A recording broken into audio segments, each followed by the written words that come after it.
I got a feeling about this year. Use my ways to steer. See the lights down the road. But I'm only hanging my mistletoe. It's warm by the fire.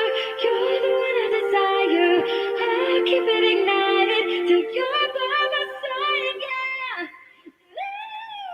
It's my holiday wish, wrote it on my list this Christmas.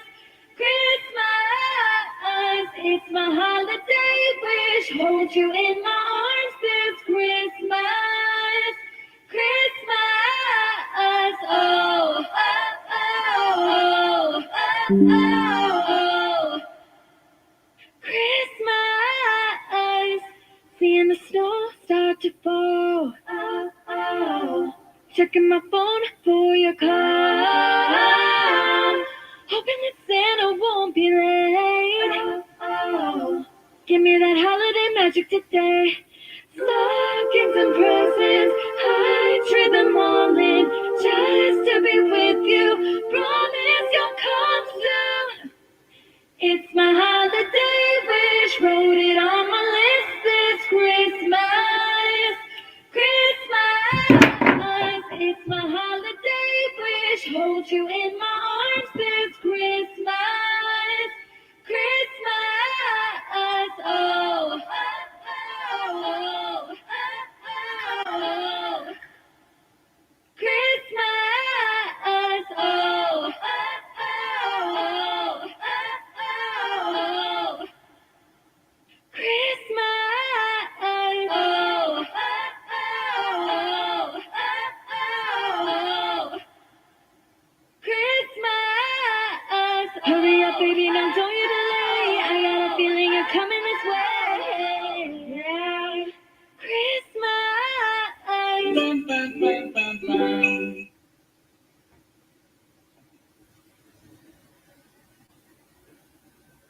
Welcome to the locker room. Sorry, my video didn't load right for me.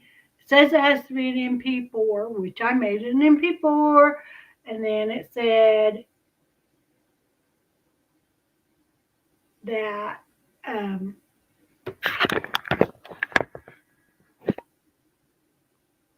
it was too big, and it's 2 minutes and something seconds long, and normally my intro video is over 3 minutes long, so I don't know what's good. Media player added to the do not disturb list. What? Oh, my husband's going to have to help me with that.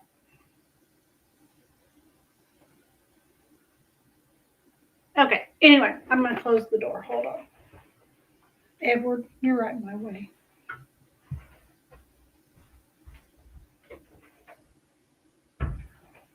CJ will be in just a couple minutes. Well, he just got out of school. He hasn't even gotten to his bike yet. But it takes him about 10, 15 minutes to get home. Anyway, I made a new video, which you just saw, but it wouldn't upload right from my DaVinci into my StreamYard. I have that problem every year, but this time, every time I change videos, but this time I didn't have time before I went live. So today we're going to see part 2 of yesterday's video, the opening arguments. Yesterday we saw the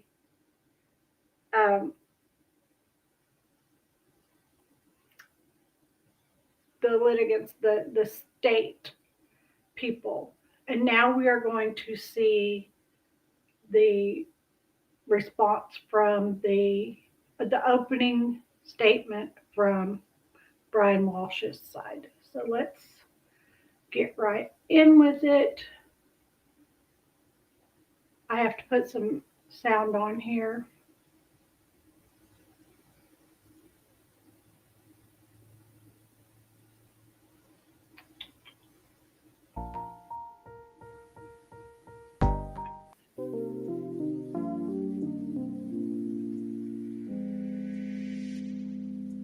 I like that song.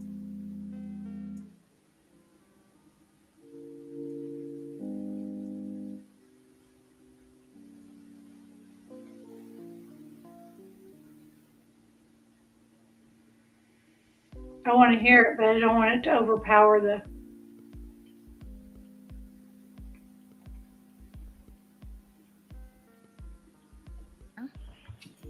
Trish, why don't you take a break and stand up, shake a leg? Yeah, we saw the prosecution yesterday. Next, we're going to see the defense opening statement. And when you're comfortable and have regained your focus, you may be seated.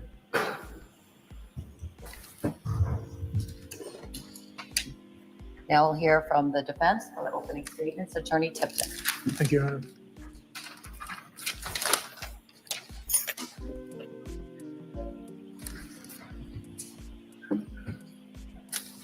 Brian Walshe lied to the police. Lied to him on January 4th, lied to him on January 5th, lied to him on January 7th.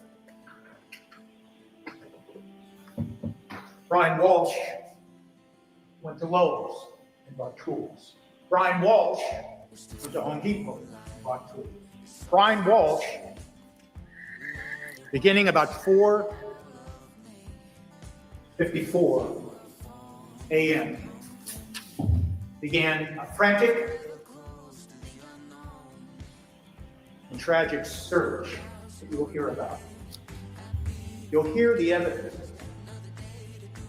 You will hear evidence that those searches evolved from how best to dispose a body to even darker subject matter. As he wrestled with the fact that Anna Walshe was dead.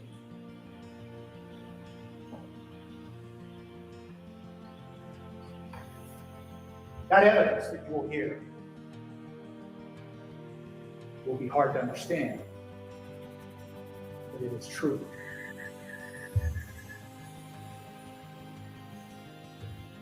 On January 1st of 2023, Jim Mutlow left the family home of Brian and Anna Walshe sometime between 1 and 1:30 in the morning. Anna and Brian Walshe continued to celebrate the New Year's. This wearable flashlight glove is quickly becoming the most popular Christmas gift of 2025. They went upstairs to the bedroom. About an hour later, you'll hear evidence that Mr. Walshe got up, went back downstairs, and cleaned his kitchen. You'll see evidence that he looked at his email. You'll hear evidence that he then returned to the bedroom, intending nothing more than to crawl into bed with Anna Walshe, the woman he loved. When he entered the bedroom and began to get into the bed, he sensed something was wrong. You will hear evidence that it made no sense to him. But he nudged Anna, his wife. She didn't respond. He nudged her again, a little harder. She didn't respond. He nudged her now in a frantic and panicked reaction to where she actually rolled off the bed. You'll hear evidence that now he is panicking and he doesn't understand what has happened and what is happening.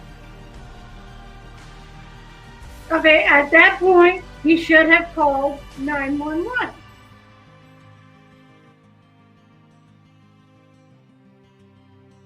So, I'm about to get confused here. It didn't make any sense to him. It didn't make sense that somebody that he had just been with and enjoyed New Year's Eve into New Year's Day would suddenly be dead. Not him. You will hear evidence in this case of sudden, unexplained death. You will hear evidence that it is real. You will hear evidence that it happens in young people and old people. You will hear evidence it happens in male and female. You will hear evidence it happens during the day and during the night, that it happens. You're trained athletes. You will hear evidence that it can be the result of both mechanical and or electrical problems within the body. You will hear evidence that it might be cardiovascular, pulmonary, neurological, or other reasons. You will hear evidence that it occurs in people who have never manifested a symptom that something might be wrong. And in fact, you will hear evidence that sometimes the first manifestation that something is or was wrong with someone is the sudden, unexplained. That's the evidence you will hear from this. I've never heard of that. Has anybody else ever heard of that? Please comment.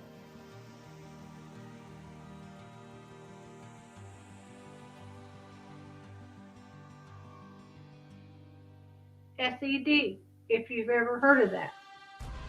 Or if you haven't ever heard of it.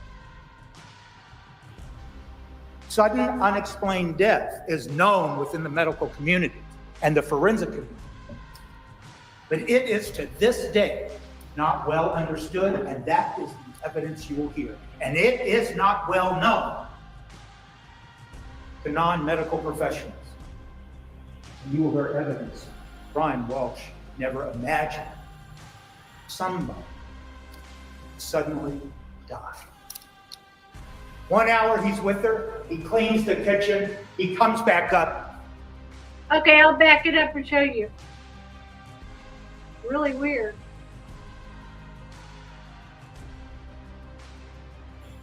Anna and Brian Walshe continued to celebrate the New Year's.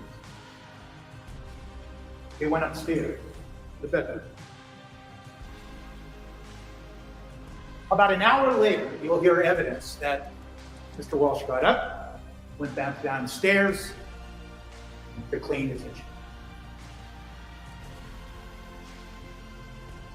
You'll see evidence that he looked at his email. You'll hear evidence that he then returned to the bedroom, intending nothing more than to crawl into bed with Anna Walshe, the woman he loved. When he entered the bedroom and began to get into the bed, he sensed something was wrong. You will hear evidence that it made no sense to him. But he nudged Anna, his wife. She didn't respond. He nudged her again, a little harder. She didn't respond. He nudged her now in a frantic and panic reaction to where she actually rolled off the bed. You'll hear evidence that now he is panicking and he doesn't understand what has happened and what is happening. It didn't make any sense to him. It didn't make sense that somebody that he had just been with and enjoyed New Year's Eve into New Year's Day would suddenly be dead. Not innocent. You will hear evidence in this case of sudden, unexplained death. You will hear evidence that it is real. You will hear evidence that it happens in young people and old people. You will hear evidence it happens in male and female. You will hear evidence it happens during the day and during the night, that it happens. You're trained athletes. You will hear evidence that it can be the result of both mechanical and or electrical problems within the body. You will hear evidence that it might be cardiovascular, pulmonary, neurological, or other reasons. You will hear evidence that it occurs in people who have never manifested a symptom that something might be wrong. And in fact, you will hear evidence. Honestly, I tried the new bearskin hoodie, and here's the truth. Okay, first things first, this. And sometimes the first manifestation that something is or was wrong with someone is the sudden, unexplained. Have you ever heard of that? I've never heard of that. I'm not gonna say it's not true because he's the lawyer. I'm not. I've heard of SIDS, which is in babies. But medical professionals will tell you that once a child is like a year old, SIDS isn't a thing anymore because at a year old they're able to roll over and get off their face or whatever. But sudden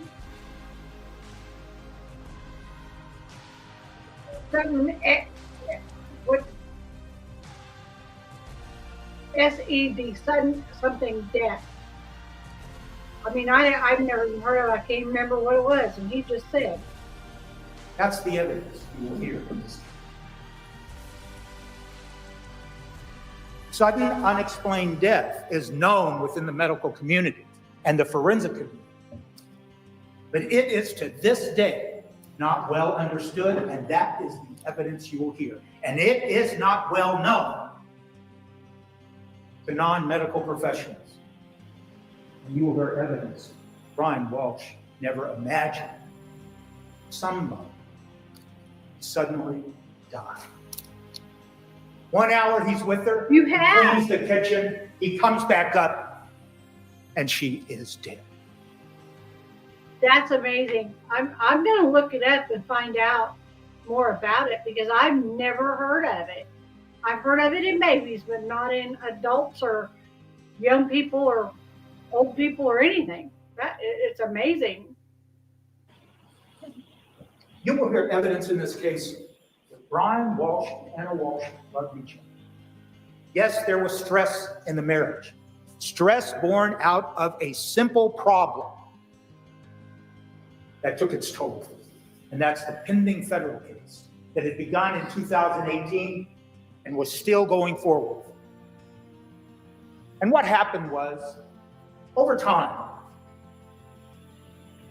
Anna Walshe got a job in DC with the support of Brian Walshe.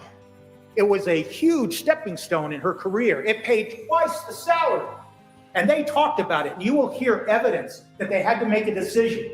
Brian could not leave Cohasset because of the pending federal case. So who would take care of the children? Well, Anna worked in DC. Brian would. And he did. There was stress in commuting back and forth between DC and Cohasset.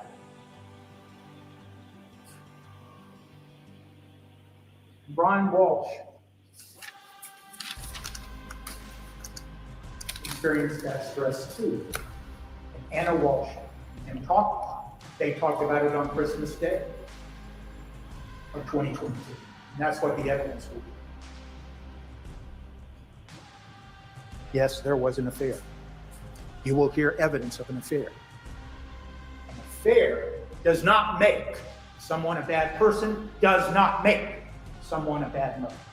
Make no mistake about that. But yes, there was an affair, not between Brian Walshe and Anna, but between Anna Walshe and William Fassler. The evidence will be that Anna Walshe did everything she could to hide that affair. That she did not tell her closest friends, her confidants, some of whom lived in DC, the same person, Alyssa Kirby, that she spent December 29th with, drinking and talking about her life. She hid the affair. William Fassler was told that he was unaware of any plans of Anna ever telling Brian about the affair. William Fassler will testify that they behaved differently in public in DC. to make sure there was no appearance of the affair. William Pastor will testify that Anna Walshe told him she would be devastated if Brian ever learned about the affair. Brian Walshe didn't know about the affair. He did know. Anna Walshe had a crush on William Pastor because she told him. And he did not react in a jealous way. And you will hear evidence that over the close to decade that these two people were in love. And all you have to do is look at the evidence and the photograph you'll see of Anna Walshe. And the evidence will establish she is a beautiful woman. And it was not unusual for her to comment to Brian. I had some man look at me today. I think he liked her. That didn't upset Brian, not over a period of 10 years. And when she told him that she had a crush on William Fastow, the man who had sold them the $1.3 million townhouse in D.C., didn't upset Brian. He trusted her.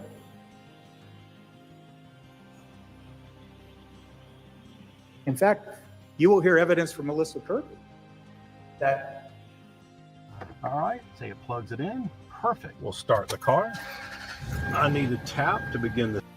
Anna Walshe told her, I wish he would be jealous.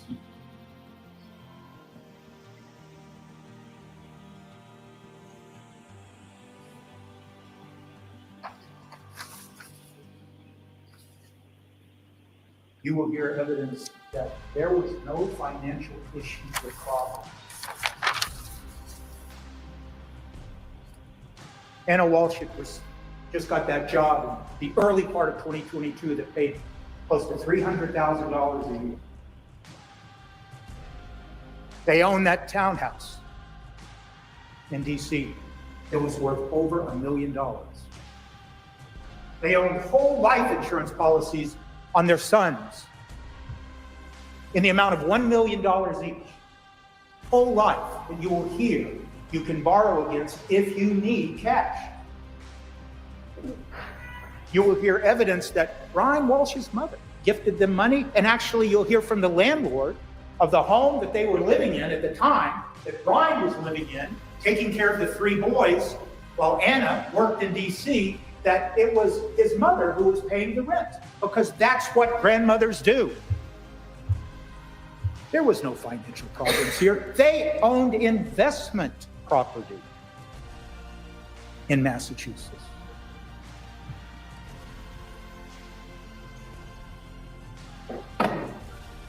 The evidence in this case is that Brian Walshe loved Anna Walshe. You will hear that she spoke of him in glowing terms to William Fastow. That she said, I want people to see the Brian that I know.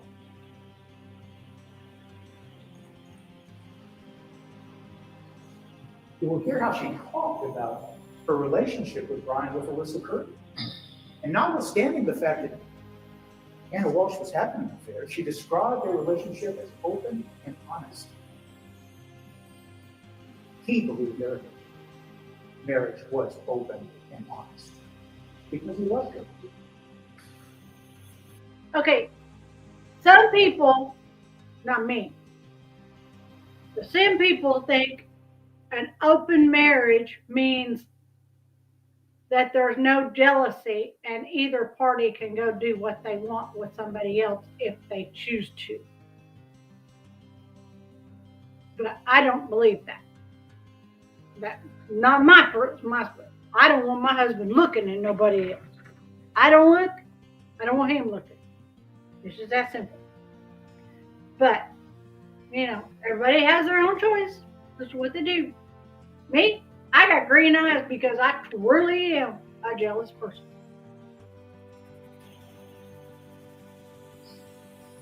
You will hear how she described Brian as her best friend to her friend Alyssa Kirby.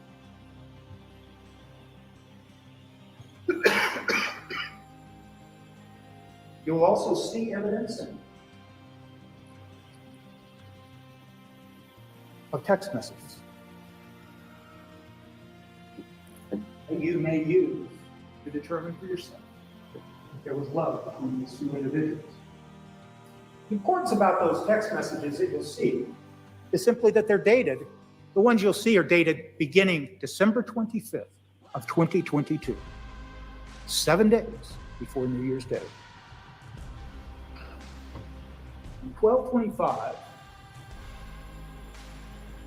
Anna Walshe and Brian Walshe are texting each other, and she is sending him 7 properties, listings, primarily out of Zillow, 7 listings of properties in the greater DC area, Bethesda, Annapolis.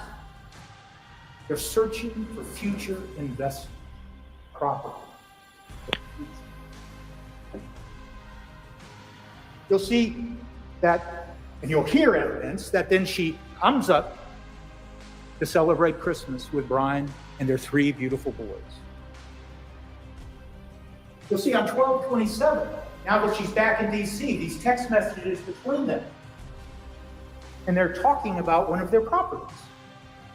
And they're talking about the fact that it, in fact, sold. So now they need to figure out what to do with the proceeds.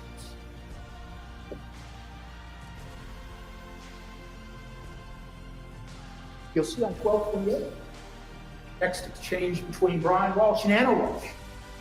Now, she's back in DC. She's not feeling well. She's telling Brian, I don't feel well. So I'm going to stay at home and work at home today in DC. And they joke. And on the text, Brian says something like, well, I guess I'll have to get you a plunger. Anna responds, I'll tell you what. I'll buy the plunger. You buy me that Porsche. Why? Because Anna Walshe wanted a Porsche. And what you see on that text exchange, right after she says that, is you'll see postings that he sent to her of the Porsches he'd been shopping for the women he loved. And you'll see in his medical that he was shopping for Porsches. Watch me expose 3 snoring fixes that don't work. I tried these popular snoring solutions, so you don't have to. And there's only one that works. Because she had asked for one. On 12/29, you'll see a text exchange between them where they're talking about a 3-story brownstone that she had found that maybe they'll buy for investment. And you'll see the text references to how much it cost, the square footage it's up and below. You'll see text exchange between them where they're talking about possible renovations in the future. They are talking about the future. And this is on 12/29.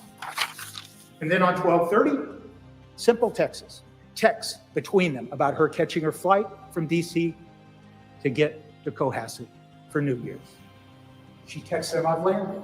And what you see in those text messages are she begins to send Brian pictures of her playing with the boys now that she's reunited with her 3 beautiful boys again. And then you see 7 pictures sent by Brian Walshe back to Anna, taken of her playing with the boys. And how do they sign off these texts? You'll see them. Brian says, love you. And Anna Walshe says, love you too.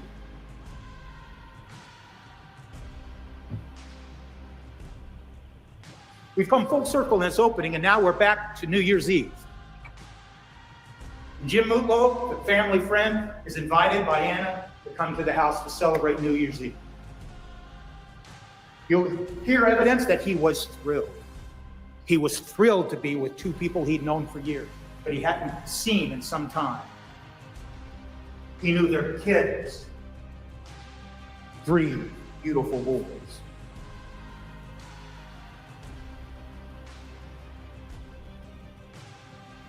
He'll describe how when he drove up in the driveway, Anna Walshe ran down the driveway in her heels, no coat, on a cold winter day to hug him.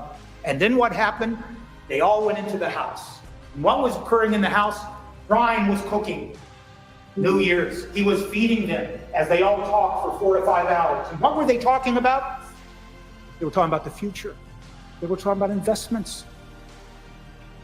Anna Walshe told a story about how Brian had found a ring for her and the whole adventure of finding the ring and buying the ring. She talked about it in glowing terms when she talked about how Brian did that.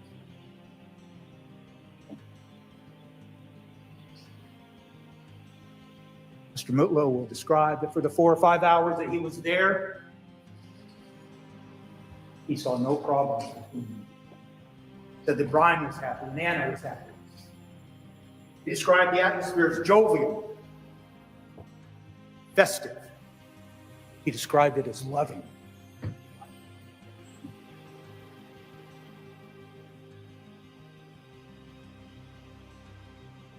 As adults do for New Year's Eve, they celebrated with wine and champagne.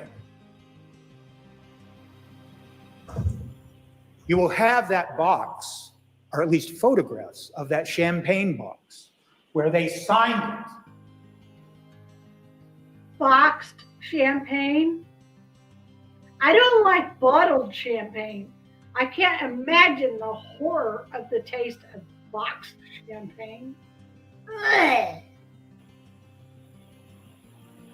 And what Anna signed on that box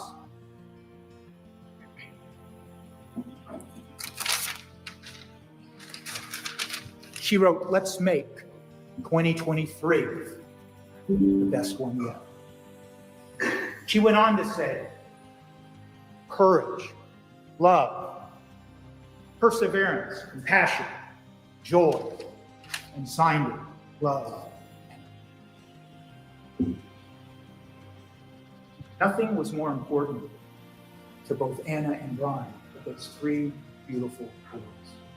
They had talked about the problem of the federal case. It was stressful. When you heard in the Commonwealth's open the reference to a divorce search, please understand that the other evidence will be that that singular search occurred between conversations between Anna and Brian about the sale of their property. You'll see that that search occurred about 8:30 on 12/27. And why is that important? The evidence will show that the only time Anna Walshe talked about divorce with William Faster, she talked about it in terms of Brian and I attempting to preserve the family assets. Why is that important? Because yes, there was $400,000 of restitution. If you need full dentures but can't deal with the endless expensive dentist visits, you need to see this. I used to hire. It was going to come due. And yes, Brian may have had to go to prison for some time. And what did that mean? It meant that there was going to have to be arrangements, not just to pay the money, which wasn't going to be a problem, but the boys had to move up to DC because Brian could no longer take care of them. And there would be all that added expense. And they went so far as to talk to Robin Howe, their nanny, their babysitter, and asked her if she would consider moving up. So there were expenses. So when you talk about preserving the family assets, you have to decide, how is it that I make sure, how is it, as Brian Walshe will tell you, how is it that I make sure that my wife and my 3 sons are financially secure if I have to go to prison for a day, for a week, for a month, or for years? That's what they were talking about. And in all of the other digital data that the Commonwealth has been poring over for 2 years, you will not hear evidence of any other conversations about divorce. And you won't hear it from William Fastow.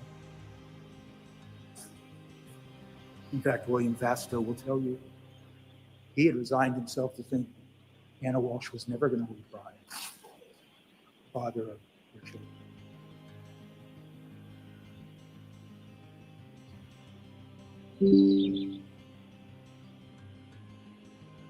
Jim Mutlow left around 1:30. Brian Walshe. If he's having an affair with the woman and he loves the woman, Why would he agree to stay with her knowing that she would never leave her husband? That doesn't make sense. Anna Walshe went upstairs. He went back down to the kitchen about an hour later to clean it up. And then the impossible, the unimaginable. It didn't make sense to Brian Walshe. It was confusing. He never thought anybody would believe that Anna Walshe was alive 1 minute and dead the next. And all he could think about were those 3 boys. What would happen to their 3 boys now that Anna is no longer here? What will happen if they think he did something bad to Anna? Where will those 3 boys go? And so, he told the story. He told lies. He tried to hide so he could hang on to those boys.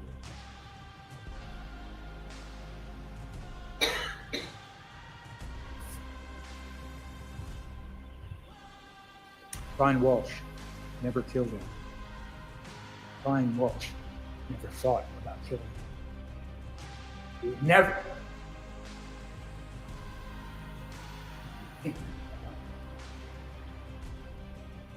Brian Walshe is not guilty.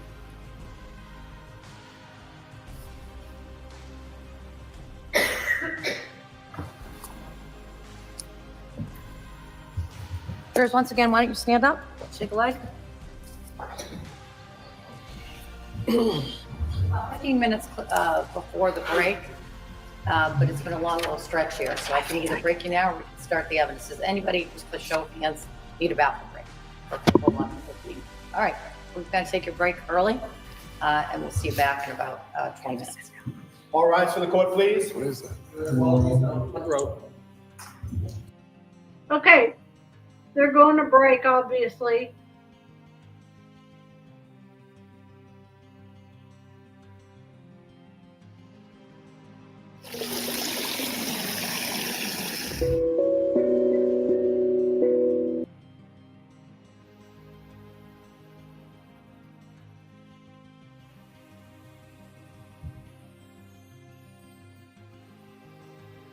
I think the judge is about to speak, so we'll see what she's going to say.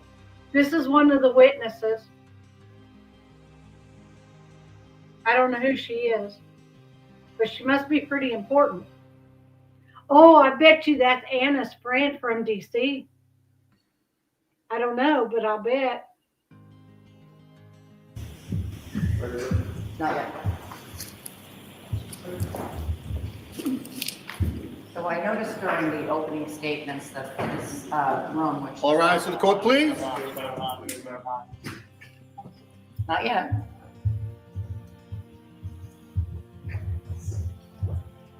This room, which has terrible acoustics, is being made even more intolerable, I would say, by the typing that's going on in the front row.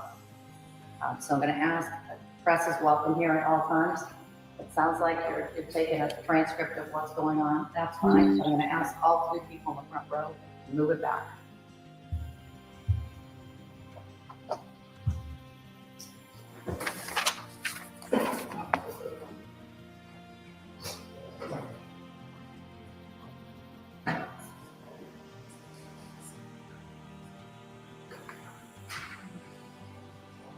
And we'll see how it sounds in this next time. And I encourage the lawyers. I hear certain things, but I'm quite a distance from you. I found it disruptive to what I'm doing. And so I expect that you found it disruptive to what you're doing. And I want to make sure that you are clear-headed and can do your job. So if you find that that's not working, you let me know. All right? Thank you, Your Honor. Thank you, Judge. You can bring them in. All rise for the court, please. Jurors entering.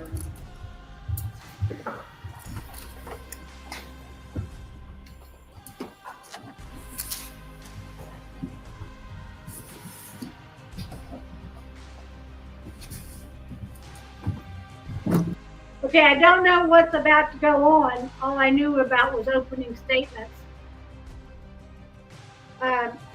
Do we want to start testimonies today or wait and start testimonies tomorrow? And I can come in earlier tomorrow and we can do a longer session and and we might be here Saturday to try to catch up.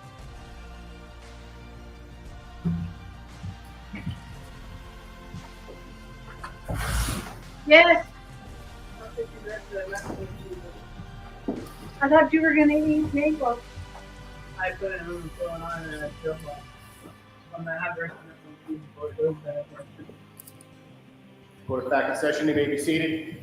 So, yeah, for work. All right, love you. Have a good night. Jurors, now we're going to start the evidence in the case. Commonwealth may call its first witness. Thank you, Your Honor. With the court's permission, the Commonwealth would call Harrison Schmidt. All right, so we're going to stop right there for today. And tomorrow I'll come in about 1:30 and we'll try to get caught up with the witnesses. And I'll title tomorrow beginning witnesses or something to the effect or something, so that we'll know that that we're past opening statements.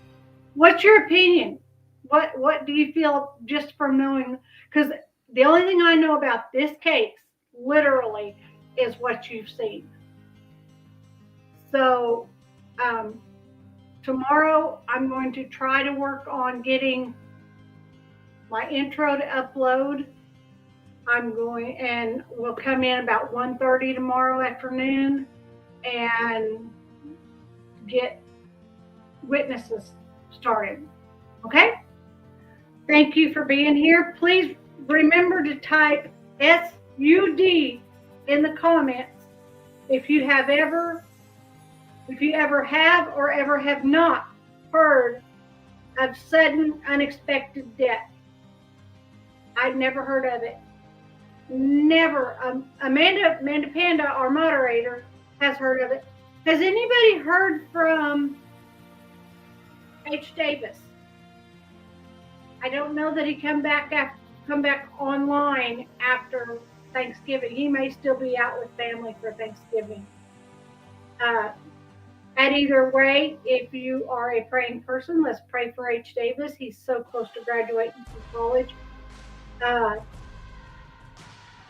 So thank y'all for being here. Do something nice for someone, even if it's just be the reason that they smile, and search for prom. I'll see you tomorrow.